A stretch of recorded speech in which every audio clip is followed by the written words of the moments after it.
Halo, hai semuanya. Balik lagi di podcast kita. Nah kita sih sekarang mau jelasin tentang rencana aksi dalam tantangan penerapan manajemen dan Smart ASN di Kementerian PU.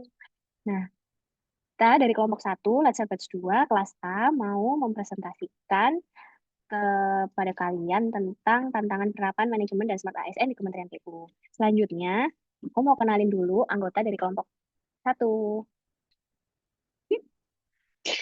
Ini ada profil kelompok kita, ada Bang Dery, terus ada Mas Gilang, ada Mbak Gita, ada Mbak Genis, ada saya sendiri, Hafina, terus ada Mas Hanif dari BPBPK, dan ada Mas Hanif juga dari BTS. Oke, langsung lanjut aja ya ke materinya.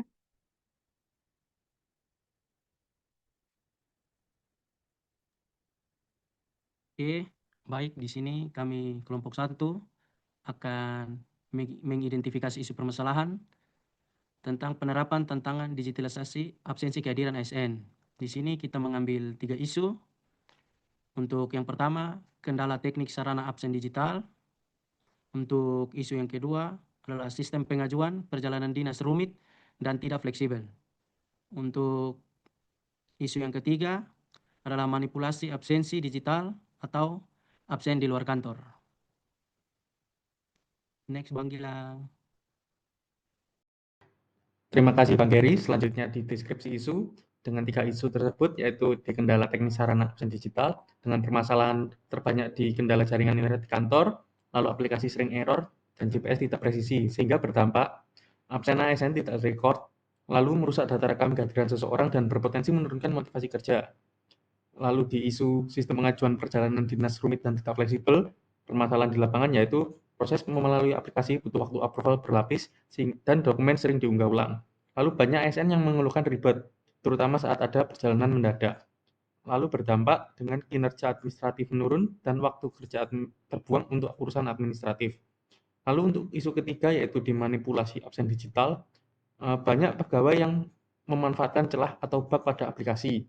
Nah, ini berdampak dengan integritas data kehadiran seseorang menjadi rusak, lalu budaya kerja ASN tercoreng, sehingga publik kehilangan kepercayaan kepada birokrasi.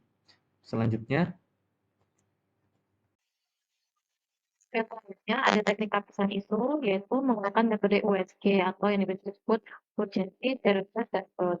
Dari ketiga isu yang ada kendala teknis sarana absen digital, sistem pengajuan perjalanan dinas rumit, dan tidak fleksibel, dan manipulasi absensi digital. Didapatkan nilai skor yang tertinggi adalah manipulasi absen digital, karena masalah ini terjadi sehari-hari, sangat berbahaya, bisa merusak integritas, keadilan, dan disiplin pegawai. Jika dibiarkan, bisa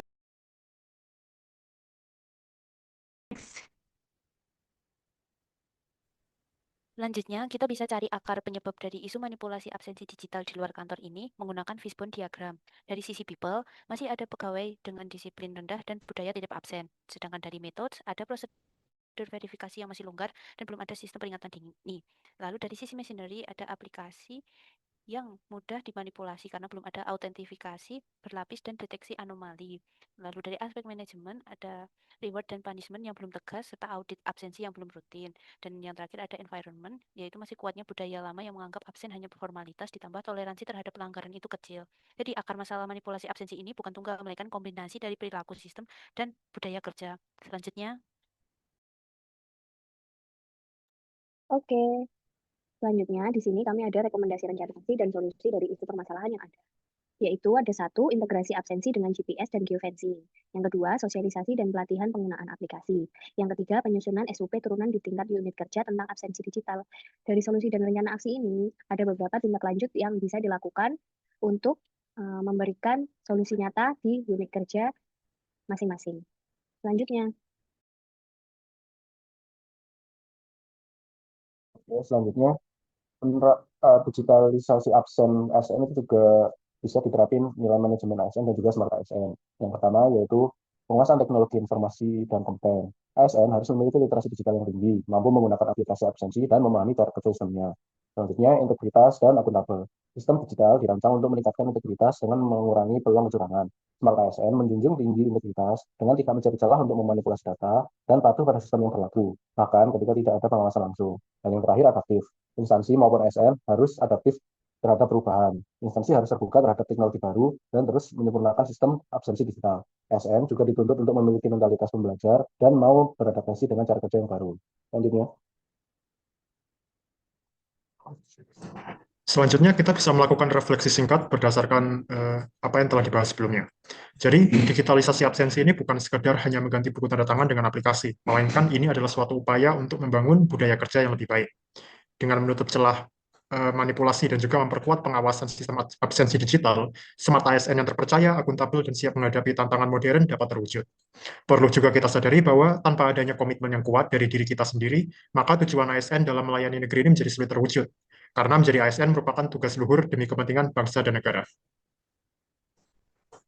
Selanjutnya. Nah, untuk penutup podcast ini, kami telah menyusun sebuah pantun nih. Jadi minta tolong buat teman-teman kelompok buat itunya. Surya cerah di jembatan merah. Cakep. Angin sepoi di kota Surabaya. Cakep. Jadilah ASN PU yang amanah, mengabdi tulus untuk Indonesia. Kelas. Terima kasih ya teman-teman. Berikut adalah pemaparan isu-isu dari kami. Selanjutnya, terima kasih sudah menonton podcast ini. Semoga besok kita bisa bertemu lagi. Bye-bye. Bye-bye. Bye-bye. Terima kasih Mbak Bisa.